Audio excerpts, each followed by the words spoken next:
다 같이 찬양하며 하나님께 예배드리겠습니다.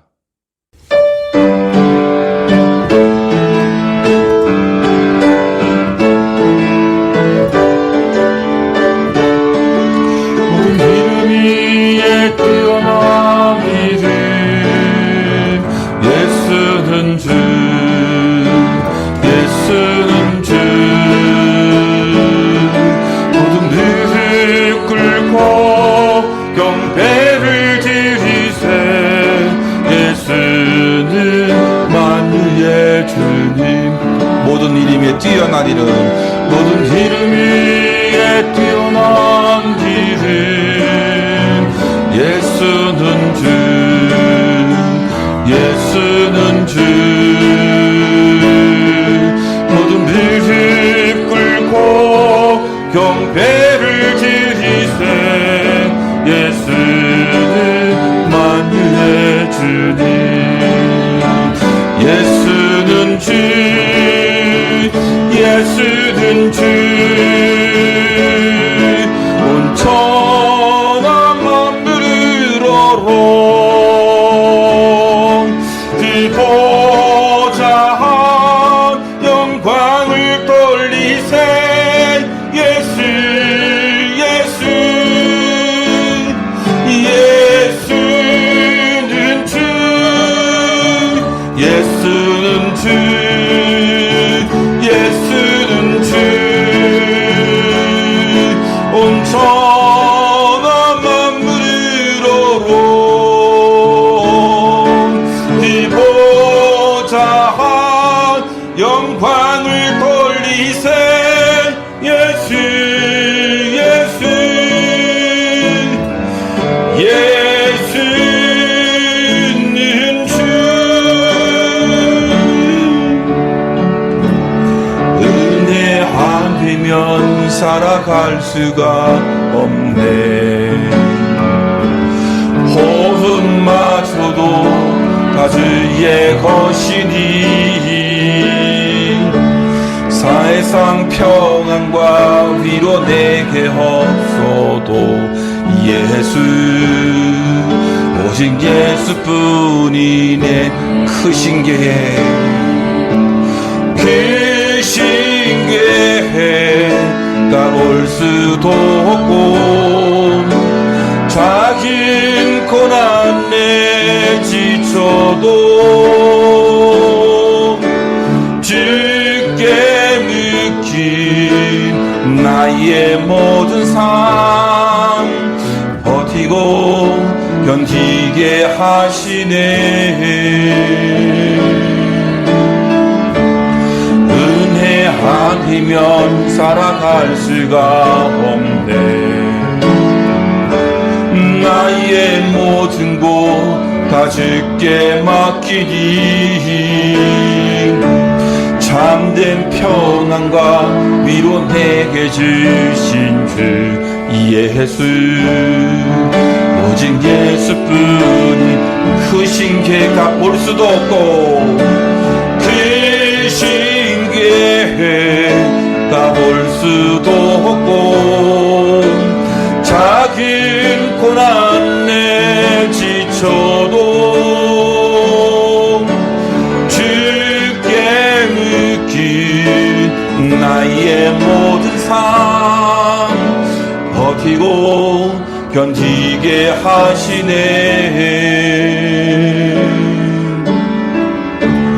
은혜 아니면 살아갈 수가 없네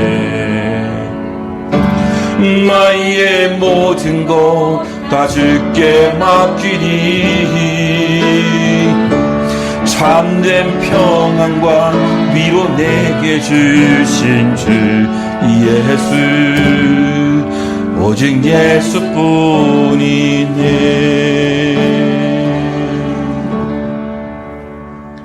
아멘. 하나님은 영이시니 예배하는 자가 영과 진리로 예배할지니라. 아멘.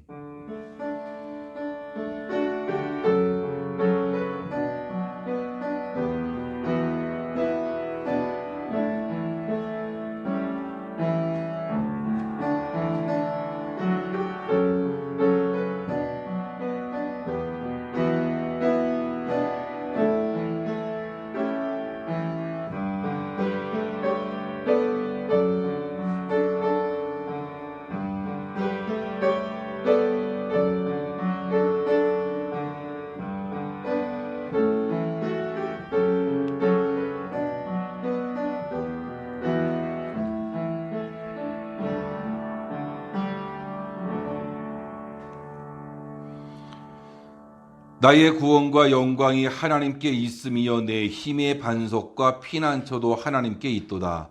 백성들아 시시로 그를 의지하고 그의 앞에 마음을 토하라. 하나님은 우리의 피난처시로다. 아멘. 전능하신 하나님 아버지, 우리를 인도하시고 앞으로도 함께 하시겠다고 약속해 주심 감사합니다. 처처의 기근과 해일, 그리고 지진과 홍수, 전염병 바이러스로 인해서 엄청난 재앙 앞에 아무 저항도 할 수 없는 저희들, 작고 힘없는 사람임에도 불구하고 모든 것을 할 수 있는 것처럼 교만했던 순간들을 용서하여 주옵소서. 하나님의 자녀로 바르게 살지 못한 부끄러움도 있습니다. 주님, 고백하오니 용서해 주옵소서.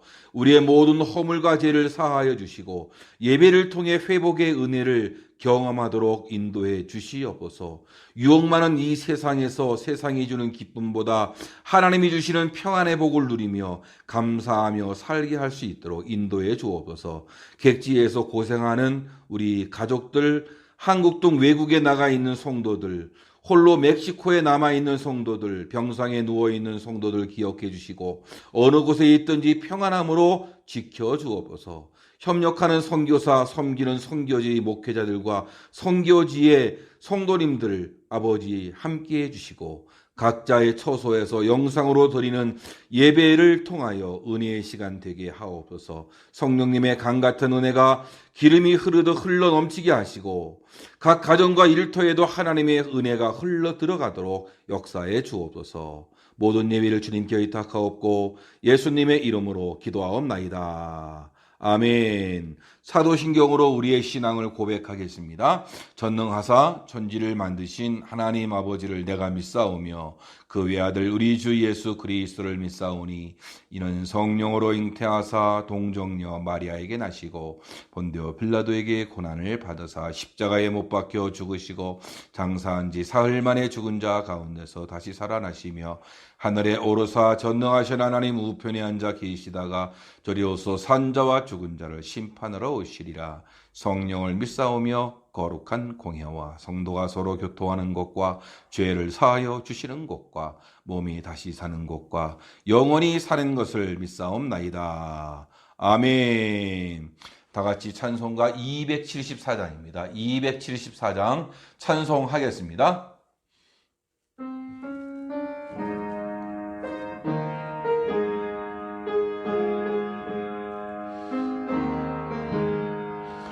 너 행한 것 죄띠지니 주 예수께 비옥지니 나의 몸과 나의 맘을 깨끗하게 하옵소서. 물 가지고 날 씻든지 불 가지고 태우든지 내 한과 박 다 닦으사 내 모든 죄 멸하소서. 내 어두운 밝히시니 참 기쁘고 고마우나 그도 원하오니 정결한 마음 주옵소서. 물 가지고 날 씻든지 불 가지고 태우든지 내 한과 박 다 닦으사 내 모든 죄 멸하소서. 정결한 마음 그 속에서 신령한 빛이오니 이러한 마음 나어지면 눈까지도 밝으리라. 물 가지고 달 씻든지 불 가지고 태우든지 내 한과 박 다 닦으사 내 모든 죄 멸하소서.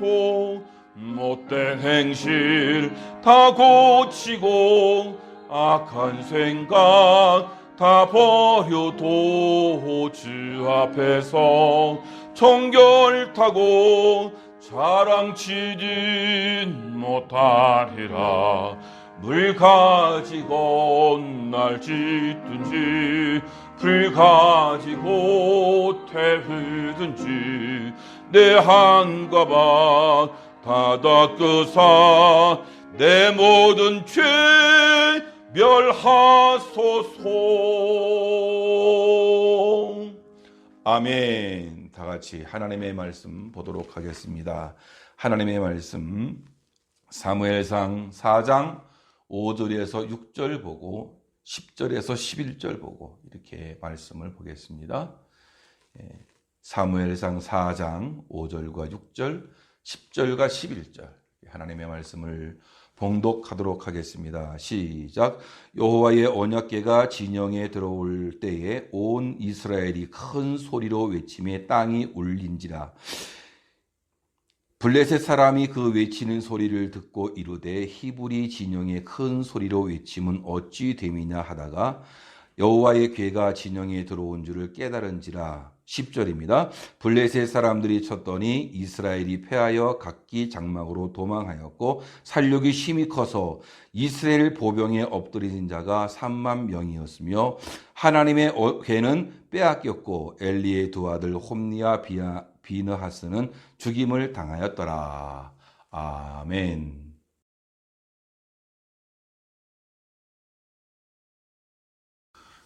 안녕하십니까 성도 여러분, 잘 지내시는지 모르겠습니다.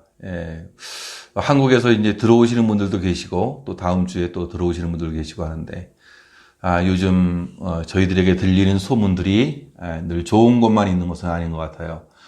답답하고 참 힘든 시간들을 우리가 보내고 있는데요. 이를 서로 하나님 의지해서 더 열심히 잘 살아가기를 바라겠습니다. 좀 행복하게 더 열심히 살아가시고 또 좋은 일들이 많이 생기기를 바라겠습니다. 대동여지도라는 영화를 보셨습니까? 이 주인공이 지도를 그리기 위해서 한라에서 백두까지 수도 없이 걸어다니면서 죽을 고비를 넘겨가면서 그렇게 열정적으로 다니는 주인공에게 어떤 사람이 질문을 했어요. 왜 이러한 일을 하느냐라고 했더니 그 주인공이 말을 했습니다. 가슴이 뛰어서. 그랬더니 가슴이 뛰어서 라고 그렇게 답변을 합니다. 길을 걸을 때 나는 가슴이 뛰었다는 것이에요. 그래서 나는 지도를 그리고 싶었고 비록 이 꿈이 꿈으로 끝날지라도 나는 꾸는 자이고 싶다라고 이렇게 이야기했다는 것입니다. 여러분들은 가슴이 뛴 적이 있습니까? 오지 탐험가 한비아 씨가 어느 방송 프로그램에서 그런 이야기를 했어요. 전 세계의 오지를 여행하다가 인도의 한 국경 지대에 머무른 적이 있답니다. 거기에서 젊고 유능한 의사 한 분을 만났는데요. 그 젊은 의사는 유명한 대학을 나오고 또 출세할 수 있는 그런 친구였는데 인도 국경지대에서 풍토병으로 고생하고 있는 사람들을 돌보며 살아가고 있다는 것이었습니다. 그래서 이게 궁금해가지고 질문을 했어요. 아니 왜 좋은 길 놔두고 여기 힘든 곳에서 아무도 알아주지 않는 이곳에서 고생을 하며 살고 있습니까? 라고 질문했더니 그 의사가 하는 말이 이 사람들을 보면 내 심장이 뜁니다. 라고 그렇게 얘기했다는 거예요. 심장이 뛰기 때문에 이것을 떠날 수가 없었다라고 그렇게 이야기했다는 것입니다. 여러분들은 무엇 때문에 이 가슴이 뛴 적이 있습니까? 어떤 일 때문에 가슴이 뛴 적이 있습니까? 어떤 희망을 가지고 가슴이 뛰어본 적이 있습니까? 혹여나 이 신앙생활 하면서 하나님에 대해서 기대하고 또 가슴이 뛰어본 적이 있냐 이거지. 주님만 생각해도 가슴이 뛰고 영혼만 생각해도 가슴이 뛰고 말씀만 묵상해도 가슴이 뛰고 사명을 생각해도 가슴이 뛰는 그런 사람들이 되었으면 좋겠습니다. 오늘 본문에 나오는 엘리 가문과 이스라엘의 이야기가 소개되고 있습니다. 이 이야기는 실패한 이야기고 슬픈 이야기입니다. 그런데 이 사람들을 보면 하나님에 대한 기대가 없었습니다. 예배를 생각하면 가슴이 뛰는 일들이 없었습니다. 말씀을 들을 기대나 희망도 없었습니다. 그들에게 형식은 있을지 모르지만 내용은 하나도 없는 그런 신앙생활이었습니다. 본문의 그 역사적 배경은 우리가 지금까지 나누어 보았지만 사사시대입니다. 사사시대는 왕이 없고 사사가 이스라엘을 다스리던 그런 시대입니다.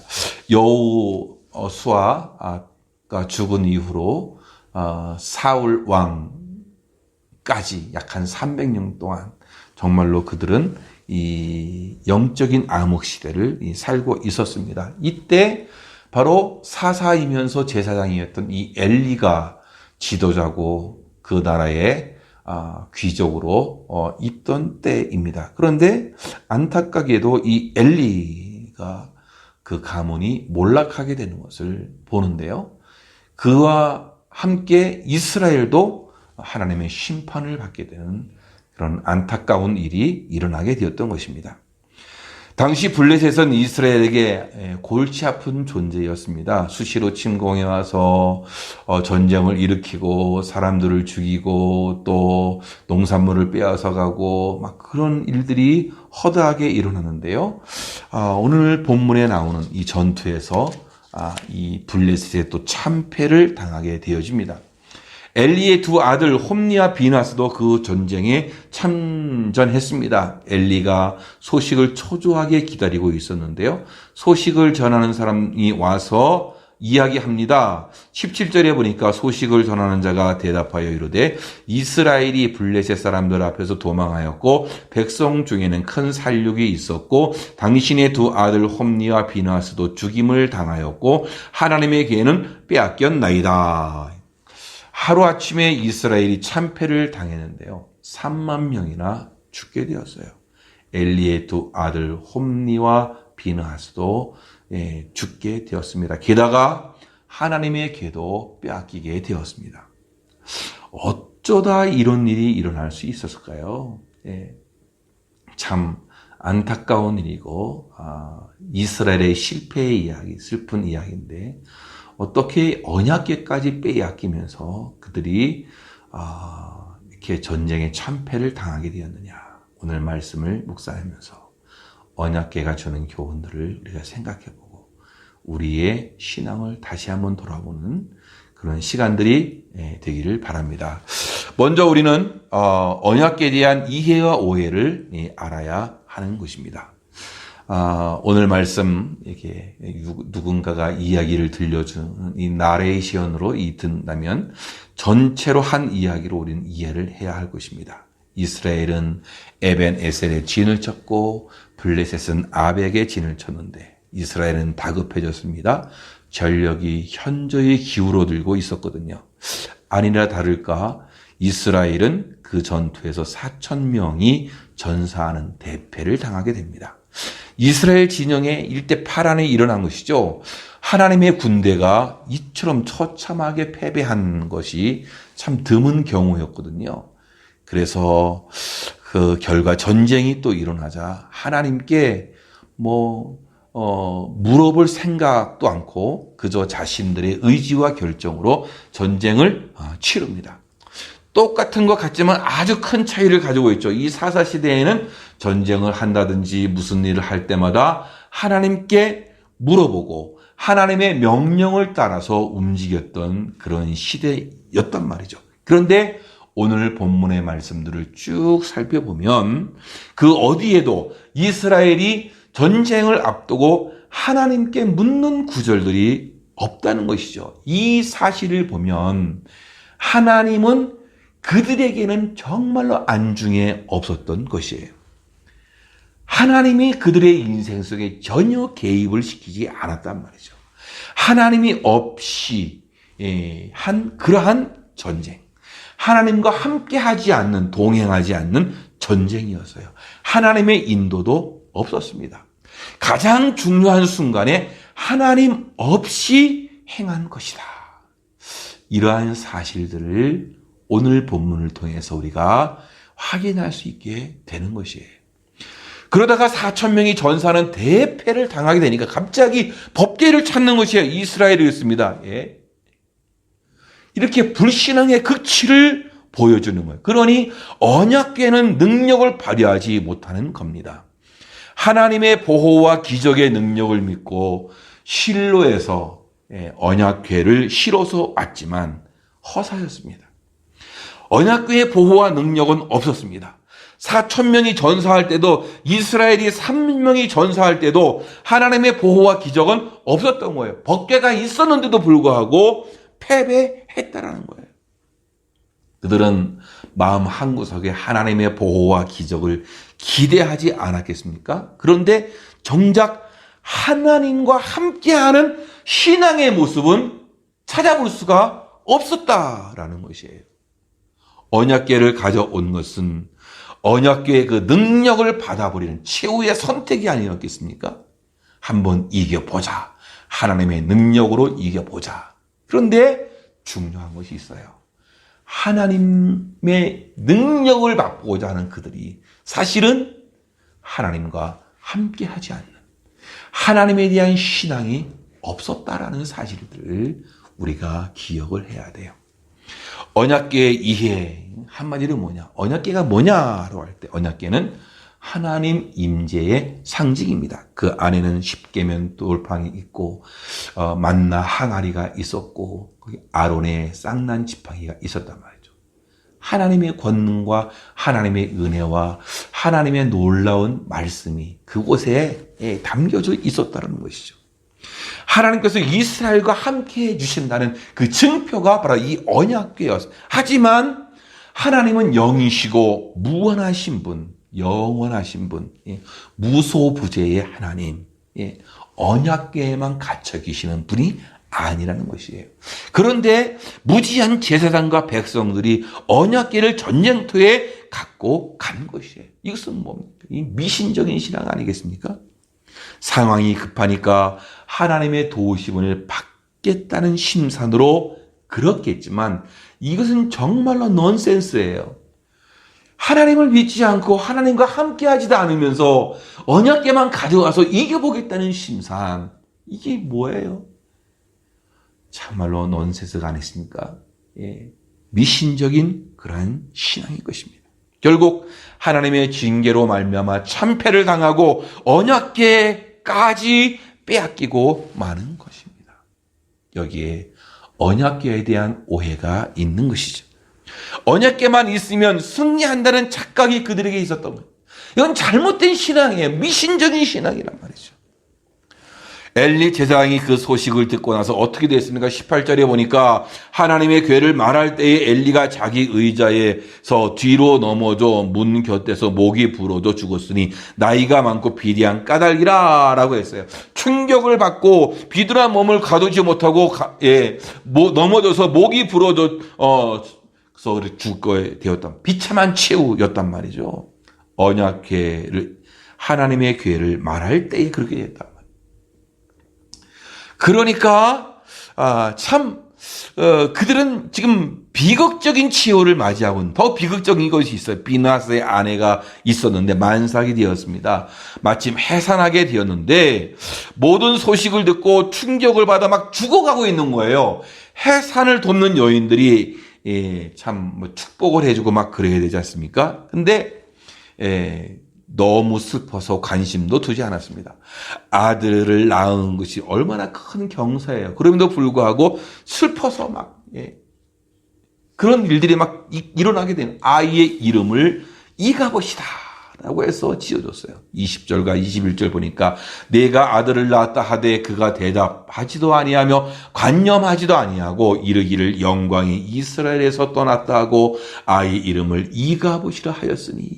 이가봇 참 의미심장하지 않아요? 하나님의 영광이 떠났다. 하나님의 영광이 없다.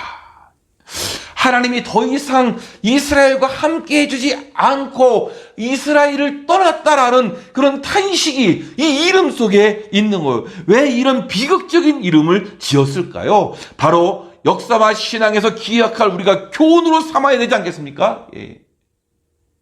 여러분, 이런 신앙은 우리가 버려야 되지 않겠는가?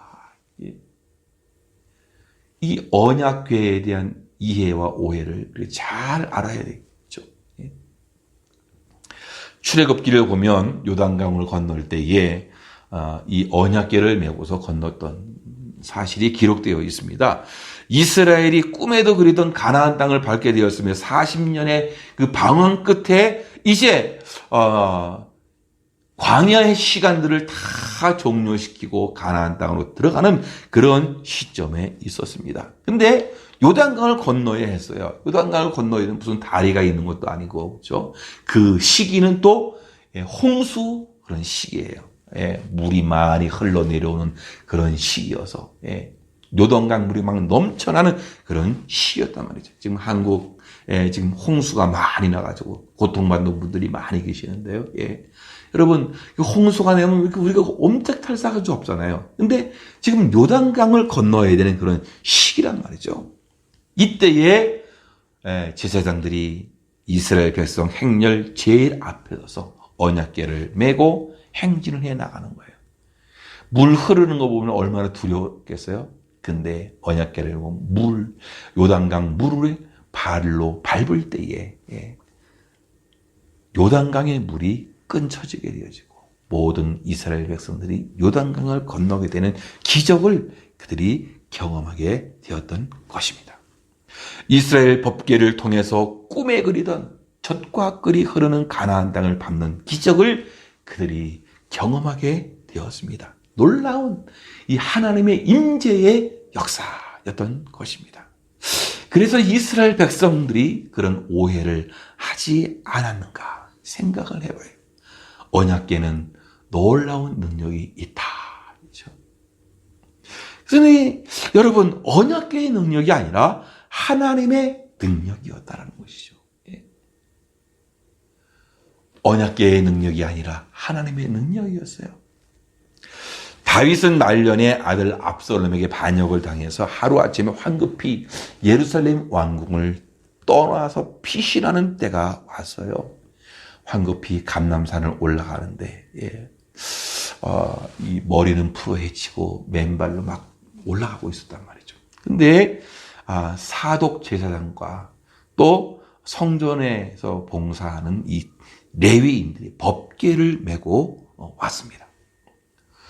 도피 망명길에 오른 이 왕을 위해서 법궤를 메고 나온 것인데요. 이 굉장히 중요한 의미를 가지고 있죠. 법궤를 가지고 있는 자가 정통성이 있다라는 이 정통성 시비에서 유리한 고지를 점령할 수 있는 것이고, 또 법궤와 제사장이 다윗에게 있다라는 것은 백성들의 민심을 얻기에 좋은 것이었죠. 뿐만 아니라 이 법궤에 신비한 능력이 있다고 믿는 이스라엘 백성들, 그렇죠? 야, 이거 있으니까 굉장히 중요하다. 우리는 보호를 받을 수 있다. 뭐 그러한 생각을 가지고 있었을 것입니다. 지금은 이스라엘 백성들 속에서 이 왕이었던 이 다윗 왕이 쫓기는 처지고 위기의 순간이고 불리한 위치에서 어떻게 보면 가장 좋은 이 언약궤를 어떻게 버리게 되는 그런 시점이 왔어요. 어떻게 했느냐? 다윗은 법궤를 예루살렘 성으로 다시 메어 가라고 그렇게 이야기합니다.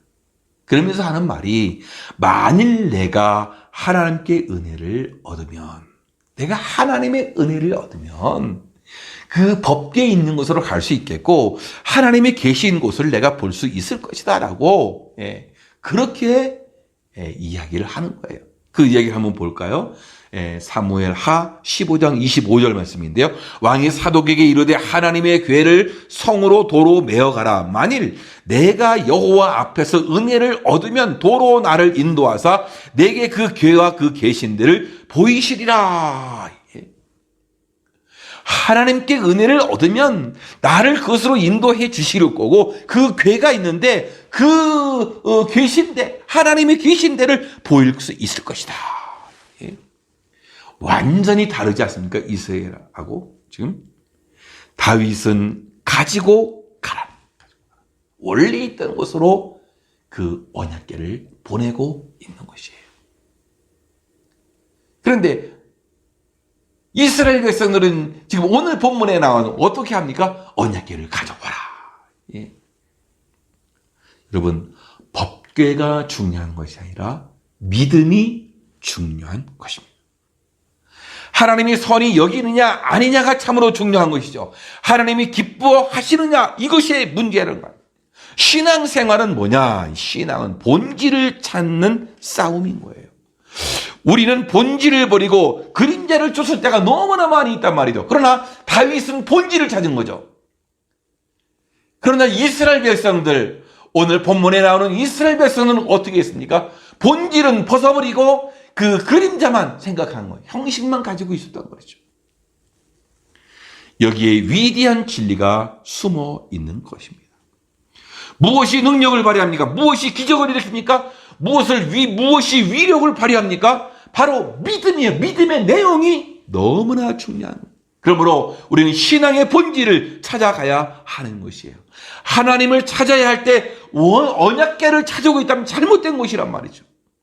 신앙생활에서 이러한 본질을 버리는 상황이 오는 거예요.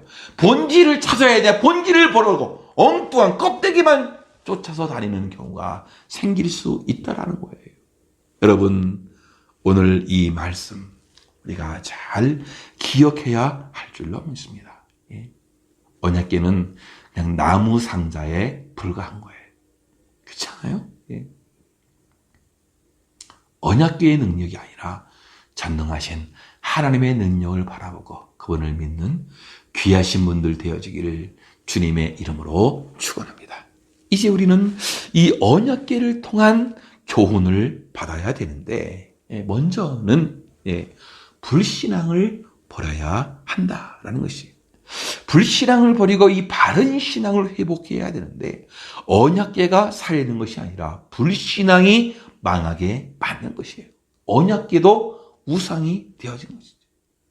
언약궤를 빼앗기고 전쟁에서 완전히 참패하게 된 것입니다. 언약궤가 문제가 아니라 하나님으로 섬기지 않는 불신앙이 문제였던 것이에요. 여러분, 왜 엘리 가문이 이렇게 비참하게 망했을까요? 이스라엘이 어떻게 이렇게 굴욕을 당했을까요? 다 이유는 다른 데 있지 않습니다. 하나님을 무시하고 거역한 불신앙 때문입니다. 이게 얼마나 큰 잘못인지 우리는 생각해봐야. 하나님은 절대의 주권자입니다. 전능하신 분입니다.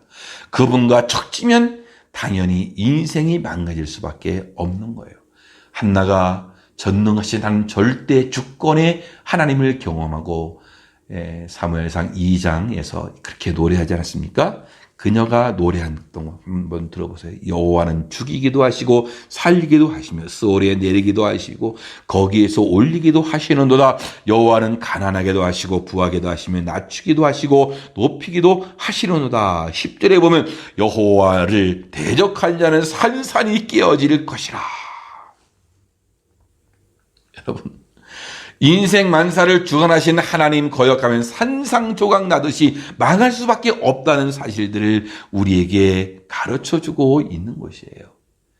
여러분, 우리 전래 동화라든지 이솝 우화 같은 걸 보면 이 스토리잖아요. 그런 이야기 속에서 우리에게 주는 그런 교훈이 분명히 있는 것이죠. 흥부와 놀부 이야기를 보면 그렇지 않습니까? 예. 이 이야기 속에서 여러분, 흥부처럼 가난해져라 그런 얘기가 아니잖아요. 그렇죠?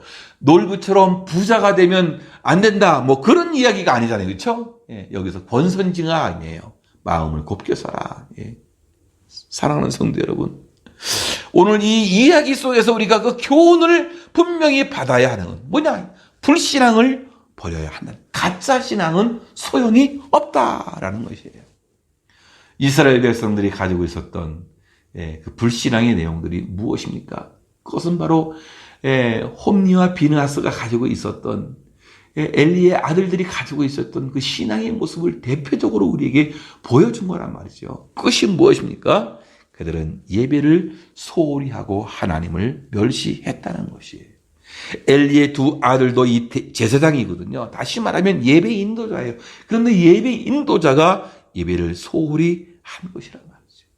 특히 두 아들은 백성들이 갖고 온 재물들 중간에서 가로채고 예배를 능멸했던 것이에요.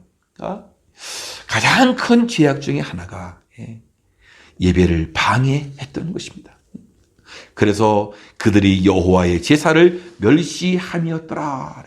하나님께 얻어터자 마땅한 그런 삶을 그들이 산 이 불신앙의 모습 아니겠어요? 또 그들은 하나님의 말씀을 무시했어요. 엘리 집안과 이스라엘은 하나님의 말씀을 무시했어요. 그 말씀을 무시한 게 뭐예요? 어떤 거예요? 나쁜 행실이에요. 그리고 악행을 저질렀단 말이죠. 사람이 하나님을 만나는 방법 중에 여러 가지가 있지만 특별히 이 말씀이 굉장히 중요해요. 말씀을 잘 듣고 순종하는 것이 하나님을 경외하는 것이란 말이에요. 그런데 안타깝게도 엘리와 그 두 아들 이스라엘 사람들이 말씀을 귀히 여기지 않았어요. 그 사사시대의 풍조가 그대로 드러난 것 아니겠습니까? 그때의 이스라엘의 왕이 없으므로 사람이 각기 자기 소견에 옳은 대로 행하였더라. 그래서 말씀이 희귀한 때가 되어버린 것이에요. 그러니까 말씀을 무시하는 건 뭐죠? 하나님을 멸시하는 거란 말이에요. 우리는 이러한 신앙을 가져서는 안 돼요. 이런 불신앙을 버려야만 합니다. 또 세상 욕심으로 가득 찬 삶이에요. 세상 욕심으로 가득 차니까 하나님을 멸시하는 일이 생기게 돼요. 엘리 집안과 이스라엘은 하나님 대신 세상을 더 사랑하는 세상 욕심으로 가득 차 있어요. 사람이 세상 욕심을 너무 부리면 그 마음에 하나님이 계실 자리가 없는 것이에요. 그러므로 우리들은 어떻게 내 마음에 세상 욕심으로 가득 차게 만들면 안 되겠죠. 하나님이 계실 만한 구석을 만들어 놔야 하는 것이에요. 결국 그들의 인생은 어떻게 되겠습니까? 인생이 흔들리고 결국은 망하게 되었던 것이죠. 육신의 정욕을 위해서 그들은 또 하나님의 성소를 더럽히는 자들이 되었어요. 여러분, 아무리 좋은 것이라도 불신앙이라면 아무런 능력을 경험할 수 없게 되어지는 것이에요. 그러므로 언약궤를 통해서 우리가 배울 수 있는 그 교훈, 불신앙을 버려야 하는 것이에요. 그렇다면 또한 우리는 이 언약궤가 주는 교훈이 뭐냐? 바로 바른 신앙이 필요하다라는 것이에요. 미신적 신앙은 우리들 삶에 전혀 도움이 되지 않습니다. 언약궤는 하나님께서 귀중하게 여기신 것이란 말이에요. 그래서 4절 말씀 보면 그룹 사이에 계신 만군의 여호와의 궤, 하나님의 임재의 상식이었습니다. 그런데 홈리와 비느하스는 그런 거룩하고 성스러운 언약궤를 부적과 같이 쓰려고 했던 것이. 그래서 언약궤를 가져와라. 하나님을 바르게 섬기는 믿음이 없는 이스라엘 백성에게 이 언약궤는 단지 나무 상자에 불과했던 것입니다. 언약궤는 이스라엘과 함께 하셨던 하나님을 상징하는 것뿐 그 자체가 하나님은 아닌 것이에요. 그러나 이스라엘 백성은 전쟁에 승리하기 위해서 언약궤를 부적처럼 사용했던 것이 문제가 되는 것입니다. 여러분, 우리도 혹시 신앙생활 하면서 이런 신앙으로 살려고 하지 않습니까? 신앙적인 것을 부적처럼 생각하는 어리석은 모습이 있다면 버려야 되는 것이죠. 그래서 바른 신앙을 우리가 회복해야 돼요. 어떤 사람은 자동차 안에 성경을 넣고 다닙니다. 마치 성경책이 자동차 사고를 막아주는 것이라도 되는 것처럼.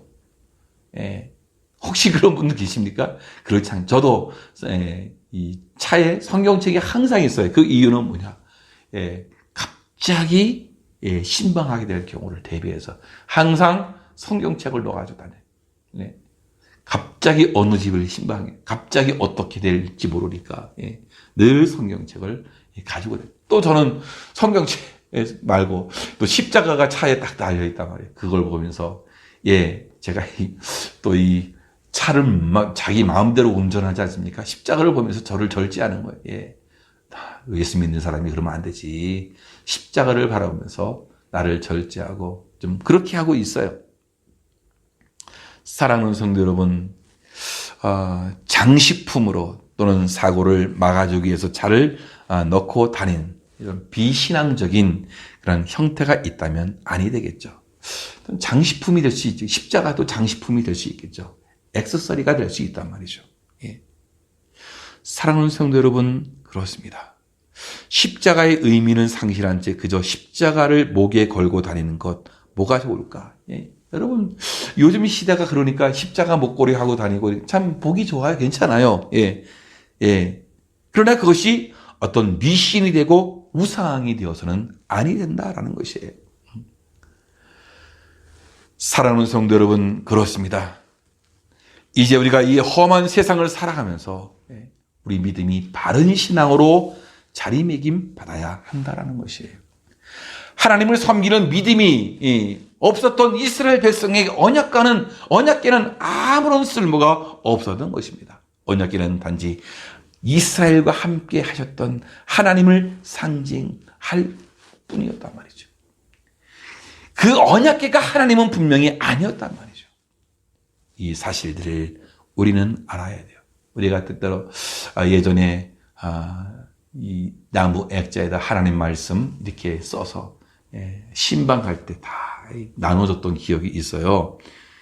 요 근래에는 그렇게 하지를 못하고 했는데요. 사업장에 하나님께서 복 주신다라는 이 말씀 액자 사업장에 걸어놓고 있으면 뭐 사업이 잘 되겠습니까? 어떻게 되겠습니까? 말씀 액자를 드렸는데 일터에서 이 성경 말씀이 적힌 이 액자가 걸려 있다라면 어떻게 해야 되냐? 그 말씀에 합당하게 최선을 다해서 일을 해야 되는 것이죠. 작은 가게를 하더라도 크리스천 기업이라는 이 생각을 가지고 이 집은 뭔가 다르구나. 모든 사람들이 그러지 않아요? 그 액자를 보면 이분은 교회 다니는 분이구나 생각할 거 아니에요. 그런데 비신앙적으로 교회 다니는 사람의 모습은 온데간데 없고 여러분 그냥 부족처럼 그것만 달려 있으면 되겠냐 이거죠. 그 말씀을 보고 어떻게 해야 돼요? 최선을 다해서 식당의 일들을 하고 가게의 일들을 하고 그래야만 온당한 것이죠. 식당을 운영하면서 음식을 맛있게 만들고 최고의 재료를 사용하고 오시는 분들을 다 사랑으로 맞이하면서 그렇죠. 그 액자가 식당을 잘하게 하는 거 아니죠. 그렇죠? 액자를 보면서 어떻게 최선을 다할 때 잘 되게 되는 거 아니겠습니까? 사랑하는 성도 여러분, 그렇습니다. 우리 안에 잘못된 신앙이 있다면 그것을 근절시켜 버리고 우리들은 바른 신앙을 회복할 수 있는 모두가 되어지기를 주님의 이름으로 축원합니다. 함께 이 시간에 우리가 찬양하고 기도하기를 원합니다.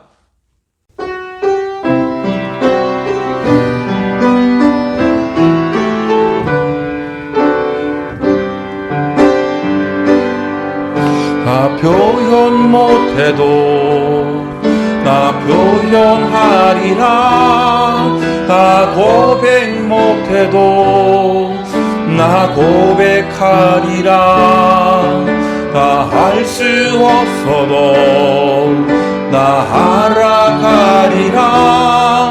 나 닮지 못해도 나 닮아가리라. 다 표현 못해도 나 표현하리라. 다 고백 못해도 나 고백하리라. 다 할 수 없어도 나 알아가리라. 다 닮지 못해도 나 닮아가리라. 그 사랑 얼마나 아름다운지 그 사랑 얼마나 나 날 부욕해 하는지 그 사랑 얼마나 기고 놀라운지를 그 사랑 얼마나 나를 감격하게 하는 그 사랑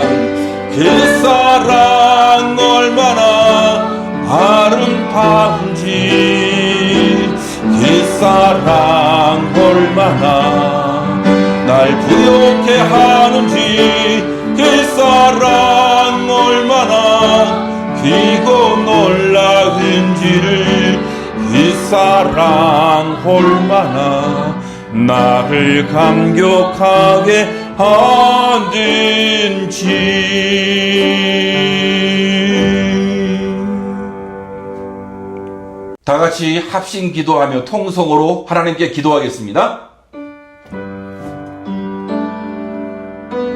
불신앙을 버리고 바른 신앙이 세워지도록 하나님 도와주시옵소서. 언약궤만 쫓지 않게 하시고 신앙의 본질을 찾게 하옵소서. 답답하고 불안한 우리를 지켜주옵소서. 하나님 말씀 예배만 생각해도 가슴이 뜻이 있는 그런 믿음의 사람들 될 수 있도록 하나님 도와주시옵소서. 지금 어려운 시기를 지나고 있는데 하나님 이 어려운 시기를 잘 지키고 이겨나갈 수 있도록 주님 인도해 주시고 하나님 도와주셔서 하나님 이 모든 바이러스와 싸워 이기게 하시고 감염되지 아니하도록 주님 도와주시옵소서. 붙잡아 주옵소서. 지켜주옵소서. 합심해서 통성으로 기도하겠습니다.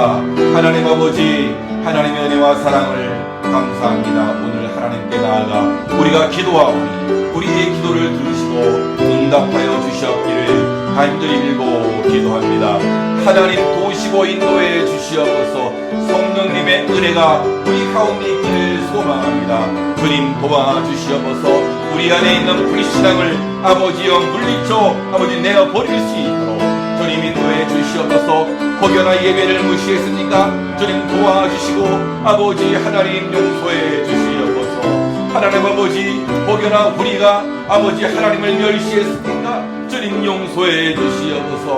하나님 말씀을 아버지 멸시했습니까? 아버지 세상 욕심으로 우리 마음이 가득 차서 하나님께서 우리의 마음에 계실 틈이 없습니까?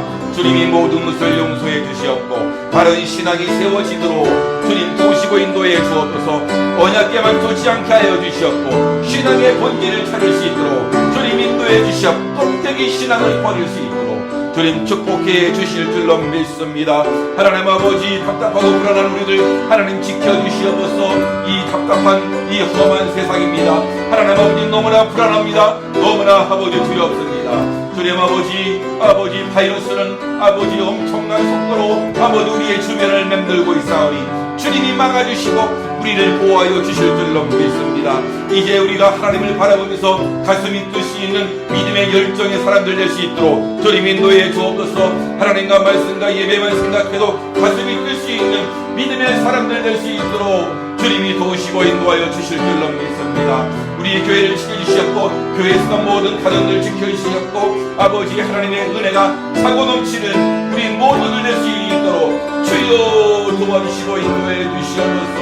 아버지 그 사랑이 우리를 살리는 줄 믿사오니 그 사랑을 위해서 열심히 살아가도록 우리 주님께서 도우시고 인도해 주시옵소서. 감사합니다. 예수님의 이름으로 기도하옵나이다.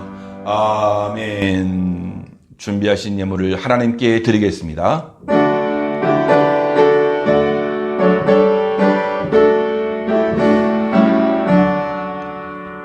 내게 있는 모든 것을 아낌없이 드리네.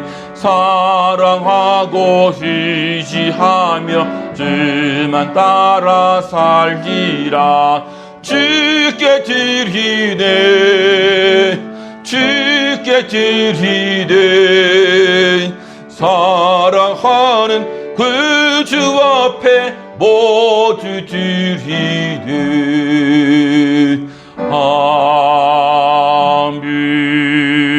아멘. 어제나 오늘이나 영원토록 동행하신 하나님 아버지, 주님의 은혜와 사랑을 감사합니다. 온 열방을 돌보아 주시고 오늘도 밝은 새날을 맞도록 인도하시고